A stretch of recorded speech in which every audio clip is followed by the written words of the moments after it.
Okay, so if you've been on the internet at all in the last few weeks, you've probably seen Taylor Frankie Paul's name everywhere.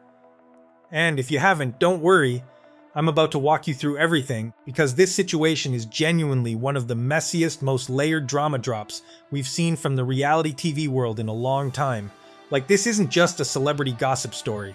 There are real legal cases, a leaked video, a cancelled Bachelorette season, and honestly, the more you dig into the timeline, the more wild it gets. So let's go back to the beginning, because you really do need the full picture to understand how we ended up here. Taylor Frankie Paul built her whole brand around being the cool Mormon mom. She's 31, and she basically invented what people call mom talk. This group of Utah-based Mormon moms.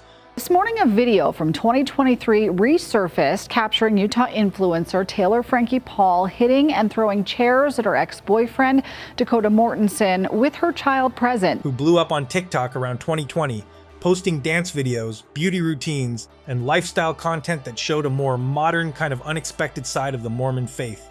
And it worked. People loved it. It felt fresh, it felt real, and Taylor was right at the center of it. But here's the thing about building your whole life online. The same audience that loves you can flip on you incredibly fast. Back in May 2022, Taylor went live and revealed that she and her then-husband Tate had been soft swinging with other couples in their friend group. The internet absolutely lost its mind. Mom talk was never the same after that. But, and this is the part that matters, the controversy didn't kill her career. If anything, it made her more famous. She went from TikTok mom to someone people genuinely couldn't look away from. That's how reality TV found her. That's how The Secret Lives of Mormon Wives happened. And that show put her life, the chaos, the heartbreak, the drama with her ex Dakota Mortensen, right on screen for everyone to watch. Now Dakota. Let's talk about that relationship, because it is central to everything that's happening right now. Taylor and Dakota dated on and off from 2022 to 2025. They had a son together, and things seemed like they were heading somewhere serious. She even said she was considering marriage, until she found out he had been cheating on her. She confirmed the split in May 2025 and posted about it on Talk with that now famous line, "Dakota isn't mine anymore, wish him the best." Simple, clean, done. Except it wasn't done at all, because here's where things get heavy.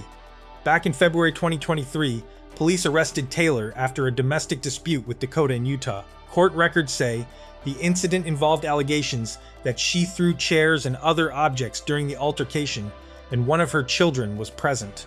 She ended up pleading guilty to a third-degree felony of aggravated assault and was put on 36 months of probation. That is not a small thing. That is a felony conviction. And here's what's kind of uncomfortable about it. That information was not hidden. It was in court documents.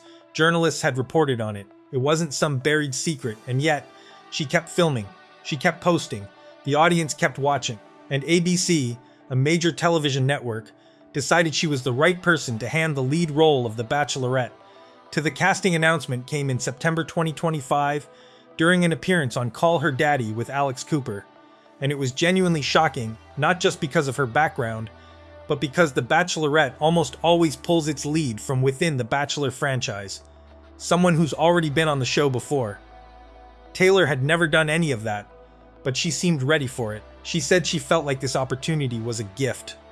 In one of the promo clips, she said, "I've been criticized, I've been judged, and I've been rejected, but anyone that takes the time to know me will see that I'm actually a genuine person, and I mean well, and a person that deserves another chance at love."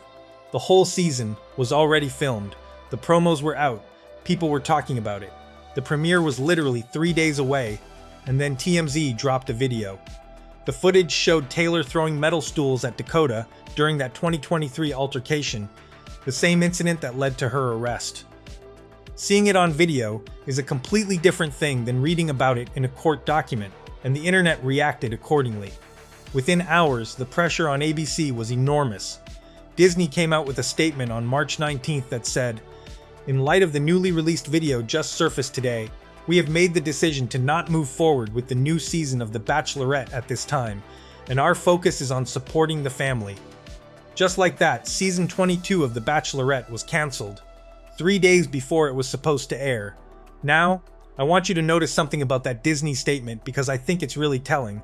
They said the newly released video, not the felony conviction, not the arrest.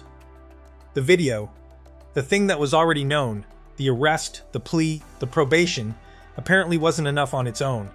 It took footage for them to act. And that tells you a lot about how Hollywood handles these situations.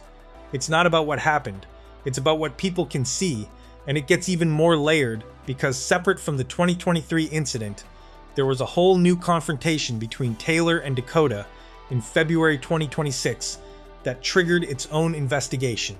Fox News reported that detectives were examining video believed to show an incident from early to mid-2024, based on the complaint reported at the end of February 2026. So by the time the Bachelorette cancellation happened, there weren't just old receipts resurfacing, there were active, ongoing investigations happening in real time. Two separate situations, two separate timelines, all colliding at once. On top of all that, filming for Season 5 of Secret Lives of Mormon Wives had already been put on hold because of the new investigation. So she didn't just lose The Bachelorette, she lost both shows at the same time. Through all of this, her co-star Jessie Draper has been one of the few people who has spoken publicly and honestly about what she actually thinks. Jessie said on Call Her Daddy, obviously back in 2023, we knew what happened and we knew there was a video, but we never saw it. The police had it and they talked about it. She went on to say, seeing that video is so hard because there's so much pain underneath the surface for Taylor. She got caught in a really bad cycle. She also mentioned the moment her daughter was accidentally struck during the incident, saying, yes, the child being involved is awful and everyone involved is really hard. But she made a point to say, I'm not saying any of it's right, but I know Taylor as a person. Jessie also shared that Taylor had actually reached out to her right before Jessie went on the podcast, and that Taylor seemed pretty positive that day, and that Jessie believes Taylor will handle this in the best way possible and is taking a beat to figure that out. That kind of nuanced, complicated defense, where you're not making excuses but you're also not erasing who someone is as a human being, is honestly hard to come by in these moments. Most people either go full cancel or full defense. Jessie is somewhere in the middle, and that middle is where the real story lives. Taylor's own spokesperson put out a statement saying she is currently exploring all of her options, seeking support and preparing to own and share her story. And that last part, own and share her story, is interesting. Because if there's one thing Taylor Frankie Paul has always done, it's talked. She's always been the one to go on a podcast, go live, put it out there herself before someone else can. Whether that works in her favor this time is a completely different question. What this whole situation really forces you to think about is how much we as an audience are complicit in these cycles. Secret Lives of Mormon Wives turned Taylor's real pain into content. Her breakup, her legal troubles, her messy relationship, all of it was entertainment. We watched it, we shared it, we boosted it, and then ABC looked at those numbers and thought, yeah, people will watch her on The Bachelorette too. They weren't wrong about that. They just didn't anticipate that the same internet that made her famous would also be the thing that finally made it impossible to keep going. Taylor has 3 kids, 2 with her ex-husband Tate, and 1 born in 2024 with Dakota. And somewhere underneath all the headlines and the canceled shows and the leaked footage, there are real children living through this. That's the part that doesn't fit neatly into a YouTube video or a TMZ post. So where does it go from here? Honestly, nobody knows. But Taylor Frankie Paul has survived a soft-swinging scandal, a divorce, a felony conviction, a cheating partner, and now this. She's not going quietly.